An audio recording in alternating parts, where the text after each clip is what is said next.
Good morning, students.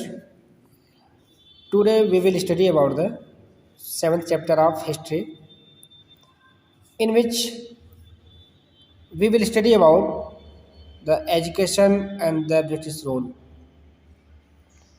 In this chapter, we will study about the education in pre-British period, British policies, beginning of Western educations, and other many things.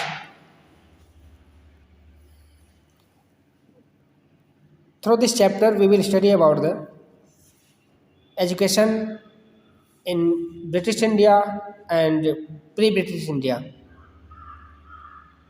प्यारे बच्चों, आज हम लोग history chapter का 7वां अध्याय पढ़ेंगे, जिसमें हम लोग पढ़ना है एजुकेशन एंड ब्रिटिश रूल। चलिए देखते हैं इस चैप्टर में है क्या। Education system in pre British India. In this chapter we will study the implication of British rule on the lives of Indian students and how some of the ideas of system of education that we have today evolved over the last 200 years. In pre-British period, education in India was fairly widespread and indigenous education was thriving. Education was imparted through a network of पाठशाला and मदरसाज। तो प्यारे बच्चों, हम लोग देखते हैं कि British India के समय से पहले जो भारत में शिक्षा पद्धति थी वे पाठशालाओं में या मदरसाओं में दी जाती थी, और अंग्रेज़ों के द्वारा भारतीयों के शिक्षा पे बहुत सुधार किया गया था। बहुत ही अन्य माध्यम से शिक्षा की व्यवस्था की गई थी। Vernacular school called pathshalas imported elementary education to Hindu children across the country. देखिए, वर्नाकुलर एक्ट के द्वारा, वर्नाकुलर एजुकेशन के माध्यम से जो हिंदू बच्चे थे पूरे देश में, इन बच्चों को शिक्षित करने की व्यवस्था बनाई गई थी। These पाठशालाज were set up by guru or some wealthy people or the local community। और इन पाठशालाओं की जो स्थापना वहाँ के कुछ जो धनाढ्य व्यक्ति थे या कुछ गुरु के द्वारा शुरू किए गए थे। Elementary schools for Muslim were called maktab. और जो प्राइमरी लेवल के बच्चों को पढ़ाने की व्यवस्था की गई थी, मुस्लिम बच्चों को, उनके लिए जो संस्थान बने थे उन्हें कहा जाता था मकतब। And were usually attached to a mosque. और जो अक्सर कहाँ पे अटैच होते थे? मस्जिदों में अटैच होते थे। The elementary school taught the basic 3 hours reading, writing and arithmetic. British कालीन शिक्षा के बारे में कुछ सोर्सेज के बारे में जानकारी हमें मिलती है, जिसके बारे में देखते हैं सोर्सेज। या in 1830 William Adams a Scottish missionary was asked by the East India Company to submit a report on type education being imported in Indian vernacular schools. तो 1830 ईस्वी में विलियम एडमास जो स्कॉटिश मिशनरी थी, इसके द्वारा पूछा गया था भारत में जो शिक्षा का प्रकार है इसे प्राइमरी एजुकेशन के या वर्नाकुलर स्कूल के रूप में तैयार किया toured the districts of Bengal and Bihar. उसने शिक्षा पद्धति को जानने के लिए बंगाल, बिहार और के अन्य राज्यों में और अन्य डिस्ट्रिक्टों में यात्रा की और अपनी रिपोर्ट तैयार की। His report reveals there was a school in every village. उनकी रिपोर्ट के आधार पर देखा गया कि हर गांव में स्कूल थे। There were over 1 lakh pathshalas in Bengal. Bengal में लगभग 1 लाख पाठशालाएँ थीं। And Bihar with about 20 student in each with came to around 20 lakh students in these 2 province. देखिए, शिक्षा की जो व्यवस्था थी उस समय, उसकी जानकारी लेने के लिए जब 2 राज्यों में उन्होंने भ्रमण किया तो उसमें पता चला कि हर गांव में एक विद्यालय था और हर विद्यालय में लगभग 20 स्टूडेंट्स पढ़ने वाले थे। इस तरह से अगर देखा जाए तो कुल पढ़ने वाले बच्चों की इन 2 राज्यों में 20 लाख से ज़्यादा थे। The schools were mostly small and usually had not more than 20 students at a time. और जो स्कूल होते थे वो बहुत ही छोटे होते थे, उसमें एक समय में या एक बार में 20 बच्चों से ज़्यादा नहीं बैठ सकते थे। There was a lot of flexibility in syllabus, और उस समय जो सिलेबस था उसमें सिलेबस कोई ज़्यादा नहीं था, फ्लेक्सिबल सिलेबस था, मतलब बच्चों के ऊपर कोई लोड न पड़ने वाला सिलेबस था। There was only one Guru who taught different groups of students on the basis of the level of the students. देखिए उसमें गुरु जो एक ही होते थे पढ़ाने वाले गुरुकुल में, जो अलग अलग सब्जेक्ट को बच्चों को पढ़ाते थे। Teachers sorted students in groups and taught orally. Teachers जो होते थे बच्चों को ग्रुप में सॉर्ट कर देते थे, ग्रुप के रूप में डिवाइड कर देते थे और उनको ओरली पढ़ाया जाता था, मतलब कोई रिटन एजुकेशन नहीं दी जाती थी। There were no schools buildings on, no furniture, no black boards, no books और एग्जाम्स। उस समय की जो शिक्षा पद्धति थी वो टोटल ओरली थी, कोई बिल्डिंग फर्नीचर नहीं थे, कोई बुक्स नहीं थे, कोई एग्जाम्स नहीं होते थे और कोई रेगुलर टाइम टेबल भी नहीं था। In some places classes were held under a banyan tree और इन ए टेम्पल और एट ए गुरुज होम। और कुछ स्थानों पर तो शिक्षा की ऐसी व्यवस्था थी कि पेड़ के नीचे, बनियन पेड़ के नीचे या मंदिर में या गुरुज के घर पर ही ये शिक्षा पद्धति चलती थी। The fees of the students dependent on the earning of the parents. और जो बच्चों की फीस थी वह उनके अभिभावकों के या गार्जियंस के अर्निंग पे डिपेंड होती थी, मतलब जो जैसा अर्निंग जिसका था वैसी उसकी फीस होती थी। Often no classes were held in harvest session so that the students could help in the field. अक्सर जब फसल कटाई का सीजन होता था उस समय क्लासेज नहीं चलते थे, जिससे कि बच्चे ये हार्वेस्टिंग सीजन में अपने गार्जियंस की या अपने पेरेंट्स की सपोर्ट कर सकें। सो that the student could help in the field. Caste system was strict and deprived education to children from lower caste education of the girls was often neglected। उस समय जो जाति प्रथा थी, जाति व्यवस्था पूरी तरह से बैन थी, मतलब कहीं भी किसी तरह की कोई जाति पात का भेदभाव नहीं था और लड़कियों की शिक्षा पर लोगों का ध्यान नहीं था या लड़कियों की शिक्षा निगलेक्ट थी। Up to mid 19th century the local pathshalas continued the same way as they were doing in pre-British period, since the East India Company was concerned with only the higher educations। ठीक है, 19वीं सदी के मध्यकाल तक जो local पाठशालाएं जारी रहीं, जैसे चल रही थी वैसे अपनी चल रही थी, और जो British period since the East India Company was concern with only the higher education. और जो ईस्ट इंडिया कंपनी की शिक्षा पद्धति थी वो हायर एजुकेशन पर डिपेंड थी। It was only in the latter half of 19th century that the British tried to regulate the school education. और latter half of the 19th century, बाद में 19वीं सदी के मध्य तक ब्रिटिश ने स्कूल एजुकेशन को भी रेगुलेट, मतलब सुधार करने के लिए या उसमें बदलाव करने के बारे में विचार किया।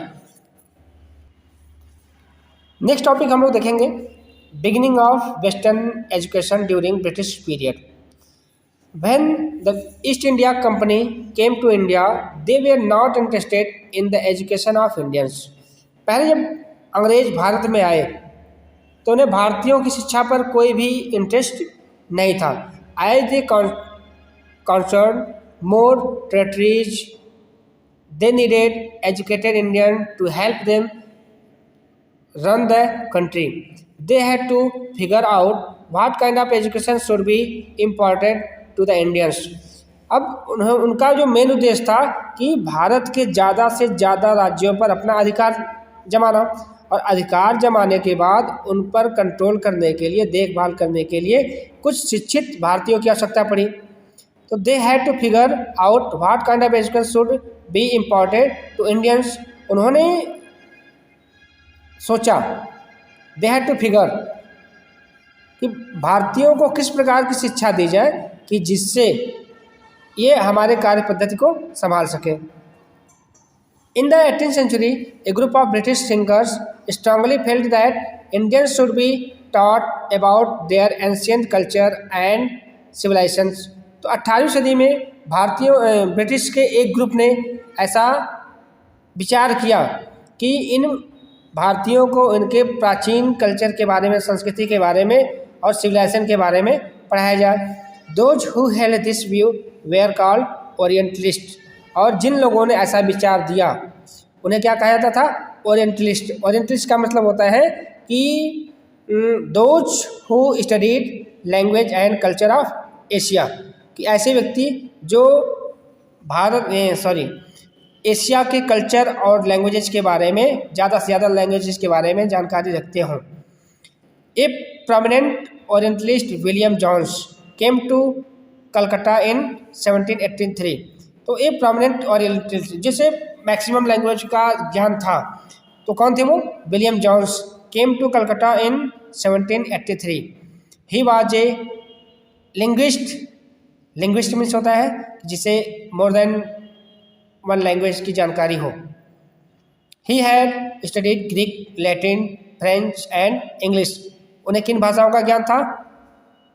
Greek, Latin, French and English. He knew Arabic and had also learn Persian. उन्हें अरबियन और पर्शियन लैंग्वेज का भी ज्ञान था। His interest in oriental languages made him learn Sanskrit in Calcutta. और कलकत्ता में उन्होंने कौन सी भाषा सीखी? संस्कृत की भाषा। William Jones had a deep respect for ancient cultures both of India and the west. तो विलियम जोन्स ने जो थे, इन्हें भारतीयों के प्राचीन कल्चर और वेस्टर्न कल्चर दोनों का ही सम्मान करते थे। He studied ancient text and translated many of them so that others could read it too. उन्होंने बहुत सी प्राचीन भाषाओं का अध्ययन किया, पुस्तकों का अध्ययन किया और उन्हें दूसरे लैंग्वेज में भी कन्वर्ट किया, जिससे कि ज़्यादा से ज़्यादा लोग इसको पढ़ सकें। John along with other like minded people like Henry Thomas Colebrooke set up the Asiatic Society of Bengal in 1784 with the following aims. It would help Indians rediscover their own heritage and understand the lost glories of their past. इससे क्या होता था कि भारतीयों को अपने past के बारे में, उनकी विरासत के बारे में जानने का मौका मिलता। It would help the British learn from Indian culture। और इससे ब्रिटिश को भारतीय संस्कृति के बारे में जानने में हेल्प मिलती। The British would become the guardians of Indian cultures as well as its masters. देखिए, influenced by these orientalist many company officers argued that the British should promote Indian rather than western learnings.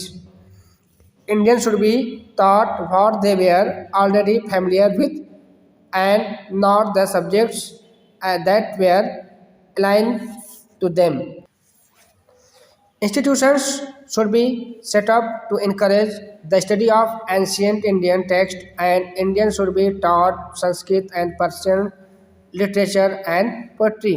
तो ऐसे institutions setup किए जाए जो कि भारतीयों को प्राचीन भारतीय भाषाएं और Indian should be taught Sanskrit और भारतीय और क्या पढ़ सकें, संस्कृत और पर्शियन लिटरेचर और पोइट्री के बारे में भी जान सकें। It will also help the British to win a place in the heart of the native and earn their respect. और ऐसा करने से अंग्रेजों ने क्या सोचा था कि it will also help the British to win a place in the hearts of the native. तो इससे जो यहाँ के जो भारतीय लोग हैं, इनके हृदय में, इनके दिल में उनके लिए जगह बनेगी और वे लोग उनका सम्मान करेंगे। The study of the ancient Indian text could form the basis of future development in India. और जो एंशियंट इंडियन टेक्स्ट की स्टडी हो वह भविष्य में क्या क्या भारत का विकास हो सकता है इससे संबंधित हो, इसके बारे में भारतीयों को पढ़ाया जाए। With this object in mind a madrasa was set up in Calcutta. और इन्हीं सब विचारों के साथ कलकत्ता में 1781 में 1781 में एक मदरसा की स्थापना हुई to promote the study of Arabic, Persian and Islamic law, जिसमें अरबिक, पर्शियन और इस्लामिक नियम कानूनों के बारे में अध्ययन कराया जाता था। The Hindu college was established in the Banaras in 1791।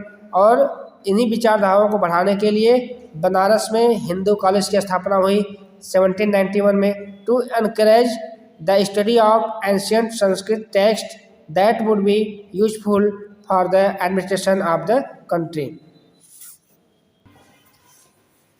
The Anglicist views. From the early 19th century, James Mill and other Anglicist British officials attacked the Orientals. From the early 19th century, 19th century में जो James मिल और other Anglicist थे, Anglicist मतलब क्या होता है कि ये कुछ ऐसे व्यक्ति, कुछ ऐसे लोग हों जो इंग्लिश टीचिंग पर ज़्यादा विश्वास रखते हों। Anglicist British officials attacked the orientalist. Orientalist मतलब आप जानते ही हैं कि जो अन्य एक से अधिक एकाधिक भाषाओं का ज्ञान रखते हों। They said that knowledge of the east was full of errors and was unscientific. उनका कहना था कि जो पूर्व की भाषाएं हैं वे फुल ऑफ एरर्स हैं, उसमें बहुत सी गलतियां हैं, एंड वाज अनसाइंटिफिक, और इसका कोई साइंटिफिक यूज नहीं है, साइंटिफिक रूल्स नहीं है। So they argue that it was wrong on the part of the British to spend so much effort in the teaching. तो इसलिए उनका मानना था, वो लोग रिक्वेस्ट कर रहे थे कि इसको भारतीय तरीके से या भारतीय समय व्यतीत करके, इसका भारतीय प्रयासों से इसको पढ़ाना, ये सब क्या है, वेस्ट ऑफ टाइम है, समय की बर्बादी है। What the native wanted or what they respected, the aim of education should be on teach what was useful and practical। तो शिक्षा का जो उद्देश्य होना चाहिए, ये क्या यूजफुल है, इसके पढ़ने से, इसके जानने से क्या उपयोग हो सकता है, और इसका प्रैक्टिकली यूज क्या हो सकता है। Indian should be made familiar with the scientific and the technical advantage that the West had made rather than with the poetry and the sacred literature। तो भारतीयों को क्या करना चाहिए कि ज़्यादा फैमिलियर बनाने के लिए, ज़्यादा विश्वास पात्र बनाने के लिए उन्हें कौन सी शिक्षा देनी चाहिए, टेक्निकल एडवांस शिक्षा देनी चाहिए, और इन्हें पोएट्री, लिटरेचर अन्य चीज़ें पढ़ाने से अच्छा है इनको एडवांस टेक्निकल एजुकेशन दी जाए, साइंटिफिक एजुकेशन पढ़ाई दी जाए। Anglicists strongly believe that the British government in India should stop wasting public money in promoting Oriental learning, for it was no practical use। जो एंग्लिसिस्ट थे इनका मानना था कि जो ब्रिटिश गवर्नमेंट भारतीयों पर ये पब्लिक का पैसा खर्च कर रही है, ये टोटली क्या वेस्ट है, इसका कोई प्रैक्टिकल यूज नहीं है।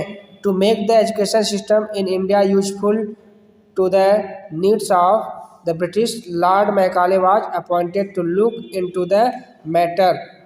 तो भारतीयों की शिक्षा व्यवस्था को देखने के लिए, सुधार के लिए और इसको यूजफुल बनाने के लिए लॉर्ड मैकाले को भारत में नियुक्त किया गया। Macaulay emphasized the need to introduce western system of education। he argued that, और मैकाले ने भारत में वेस्टर्न एजुकेशन सिस्टम को इंट्रोड्यूस कराने के लिए तमाम तरह की डिमांड की थी कि कैसी कैसी व्यवस्थाएं की जाए।